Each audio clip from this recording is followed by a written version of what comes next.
За цусны донорын тухай хуулийн төслийг дэмжиж байгаа эмчгийн хувьд.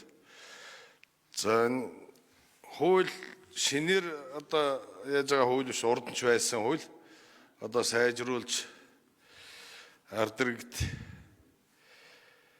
тийм одоо юунд тохируулсан эрүүл мэндийн салбарын тусламж зөвлөгөөнд тохируулаад ингээд оруулж байгаа гэж бодож байгаа. За урд нь энэ цусны донорын асуудал нэлээд хүнд байсан. За би эрүүл мэндийн салбарт ажиллаж ясны хувьд одоо мэдж байна. Цусны салбар банкуд байхгүй. Цусны резус нэмэх хасах факторыг хүртэл тодорхойлж чаддаггүй. Зүгээр нэгдүгээр бүлгийн цус бүх бүлэгт багт тардаг, хоёрын дөрөвд гэх мэт одоо ингээд таруулаад хийдэг байсан. Харин одоо сүүлийн үед нэлээд дэвшилт юунд хүрсэн. Цусны нэмэх хасах бүлгүүдийн нарийнчлан тогтоогоод тэрнээс гадна даршилсан улаан бом, цагаан бом, травматизированный маск гэх мэт юмнуудыг бэлдээд хэрэгжилж байгаа. За аймагуудын энэ хуулийн төсөлд аймагуудын одоо салбар банк цусны төвүүдийг одоо хүчин чадал нэмэгдүүлэх тал дээр тодорхой стандартыг энэ хуулийн төсөл бас тусах ёстой. Нөгөө талаар хөдөөгийн нөхцөлд одоо нүүдлийн мал аж ахуйтай биднэрт тохиолдог олон одоо хүндрэл бэрхшээл бий. Дуудлагаар одоо ингээд эмчнэр очдог хөдөөд сидрат авчиж байгаа шууд цус хийдэг. За зарим сум эмчнэрт одоо бүлэг тодорхойлох багтж байдаг асуудлууд байж байгаа. Энийг хүртэл одоо стандарт болгоод тодорхой хэмжээгээр батлахгүй болох асуудал байж байгаа.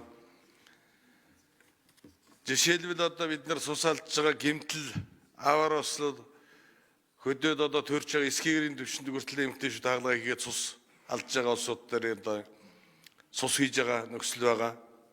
Хүндрэл нь гардаг, дараа нь эмчнэр найрслага үүрдэг асуудал байгаа. Энийг бас сайн харахгүй болохгүй. Нөгөө талаар энэ дээр цус хийхдээ заавал эмч нь байж хийх асуудлыг энэ хуулийн төсөл тусах хэрэгтэй. Жишээлбэл сая нэг аймагт өнгөрсөн жил арсан жоохон хүүхдээр цус хийгээд эмч нь ажлаас буугаа явцсан. Дараа нь сувлэгч нь илмэгдээд ажлаа салгадаад эрүүсгүүдс асуудал гарсан. Тийм учраас ажлын цаг дууссан ч гэсэн эмч нь заавал цус хийхдээ эмч нь байж яана гэдэг энэ хуулийн төсөл тусах хэрэгтэй.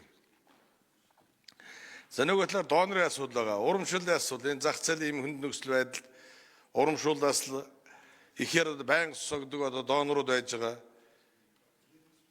Ажлын байрны хөнгөлөлт, орон сууцны асуудлуудыг одоо ипотекээр шийдэх асуудлыг энэ хуулийн төсөл сайн тусах хэрэгтэй.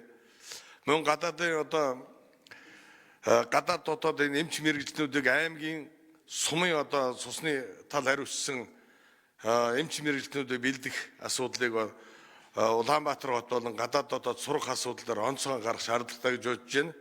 Ерөнхийдөө хуулийн төслийг бас дэмжиж байгаа. Ягаад бол маш чухал асуудал, ялангуяа мис засал, гэмтэл, их барихын шигвэл мөн цусны асуудал дээр цусны өвчтөе хүүхдүүдийн асуудал дээр нэлээд анхаарал хандуулад ВЦ, Д вирус асуудал байж байгаа. Вирусыг энэ цусны юун дээр шинжилгээ хийдэг тоног төхөөрөмжөөр хангах асуудал ч гэсэн яахгүй бол энэ вирус авч вирустай цус хийчдэг асуудлууд гардаг.